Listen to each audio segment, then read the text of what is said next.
Hola, muy buenas a todos y a todas. Bienvenidos al tercer video tutorial sobre el tema que nos ocupa, que es el tema de taladrado. Estos dos siguientes esquemas explicativos o vídeos explicativos sobre los esquemas que os he ido realizando a lo largo de estas semanas van a hacer referencia a las operaciones de taladrado y a los parámetros que debemos tener en cuenta a la hora de realizar esta técnica industrial. ¿Vale? Entonces, el primero, que hace referencia a las operaciones de taladrado, le he puesto un título que puede facilitar el estudio y este título es este que veis aquí, 7 claves para un taladrado óptimo.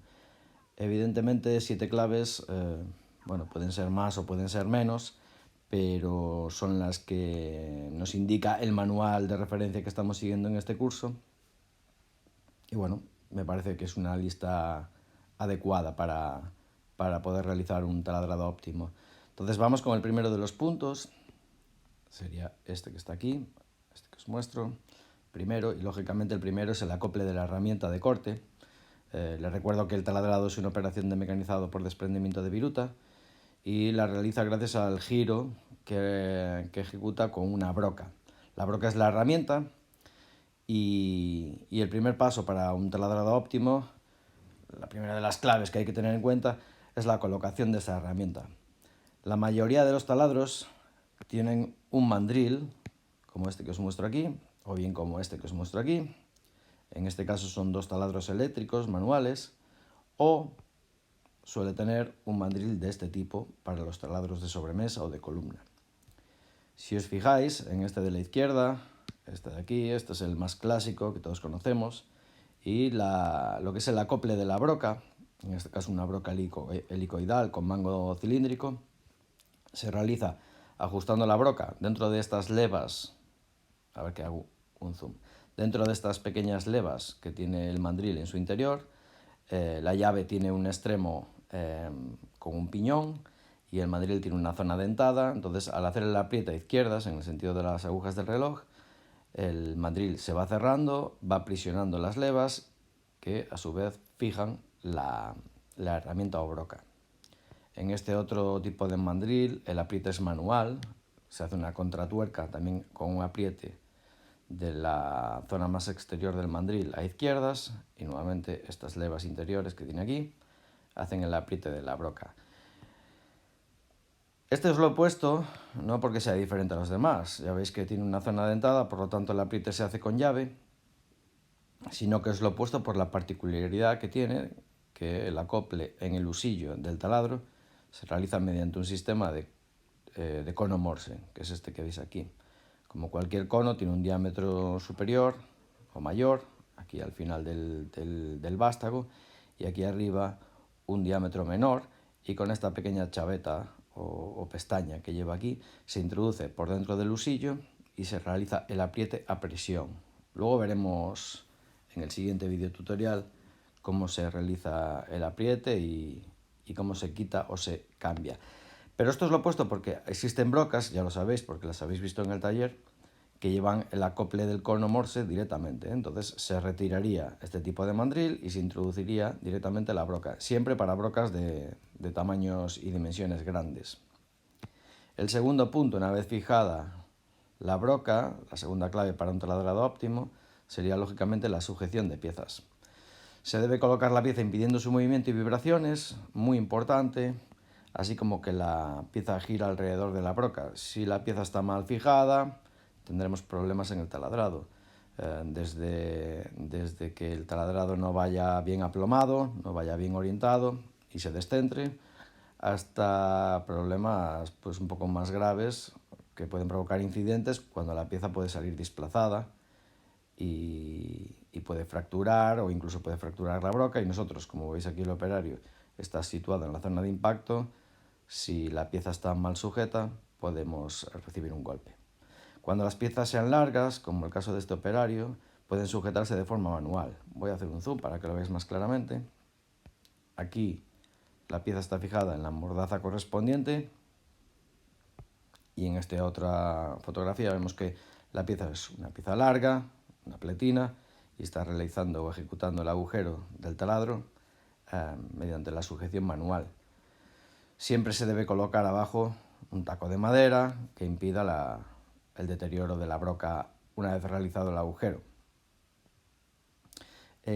Estas piezas, cuando son largas, no simplemente se pueden agarrar directamente con la mano, sino también se pueden utilizar alicates de presión. Y yo, más que para piezas largas, que sí, cierto es, especificaría que si los espesores son pequeños también podemos hacer el taladrado directamente sin una sujeción de la pieza, ¿vale? Siempre y cuando tengamos espacio para sujetarlo con la mano. Lo que es la mordaza hay que utilizarla correctamente. Las mordazas aquí tal vez no se vea muy bien, pero tienen dos mandíbulas, una de ellas es móvil, que se desplaza con un husillo y aprisiona la pieza.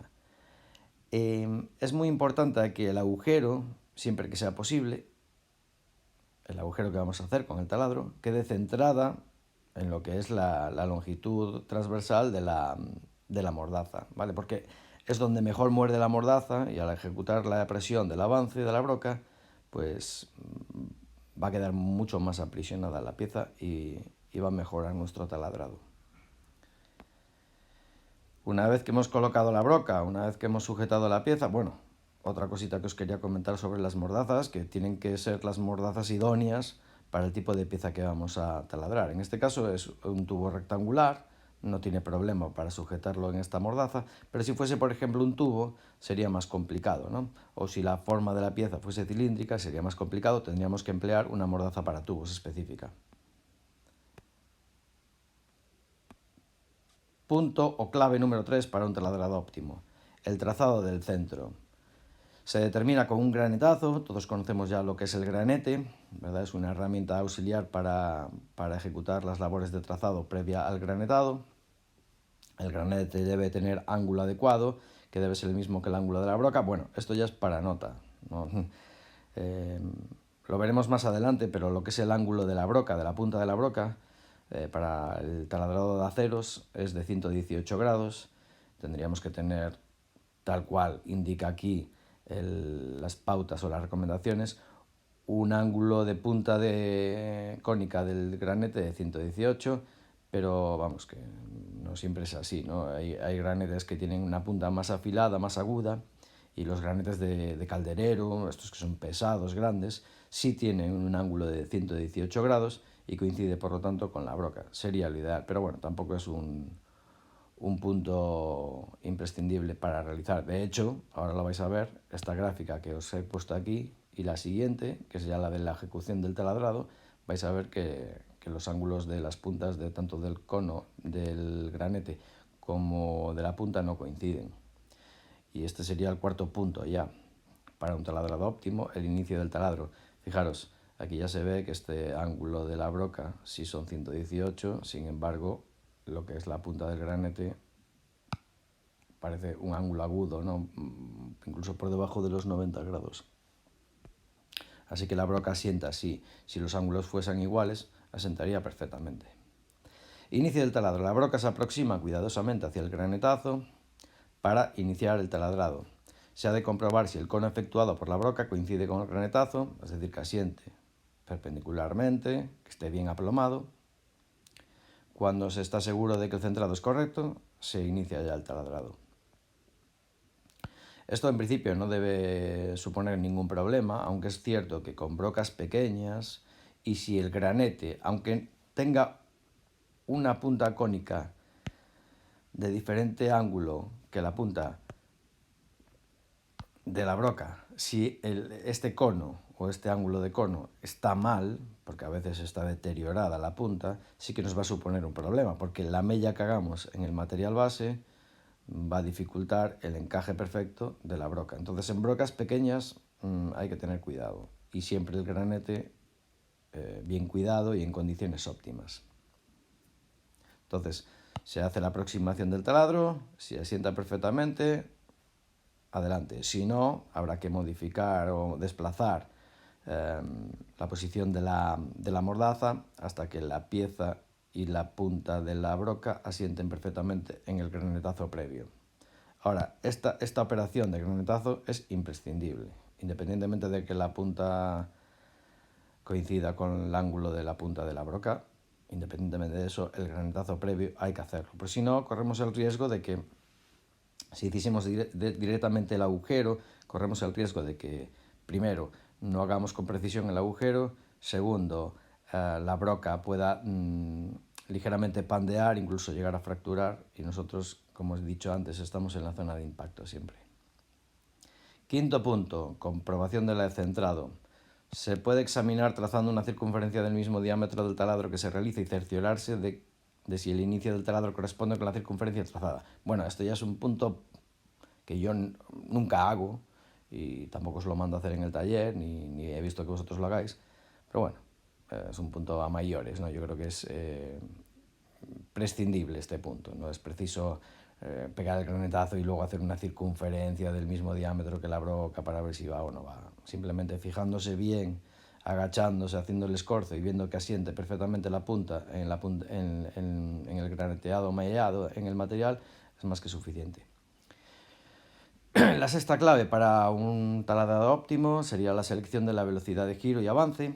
Es decir, ya hemos colocado la broca, hemos colocado la pieza, hemos previamente hecho el centrado del taladrado con un granete, hemos visto que asienta perfectamente la broca, hacemos la comprobación del centrado, hay que seleccionar la velocidad de giro y avance adecuados en función del tipo de broca, diámetro y naturaleza del material a trabajar. La selección de velocidad adecuada puede realizarse mediante poleas, engranajes o electrónicamente.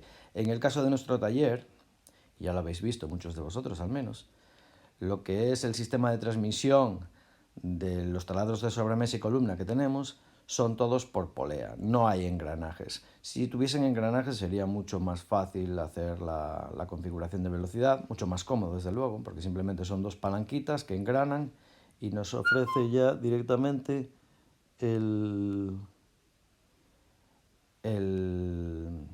perdón, que me acaban de enviar un mensaje. Vale, nos ofrece directamente ya la selección de velocidad. En este caso, decía que son poleas y la combinación de las poleas, son estas dos poleas de tipo piramidal escalonada, que están enfrentadas una a la otra e invertida una a la otra.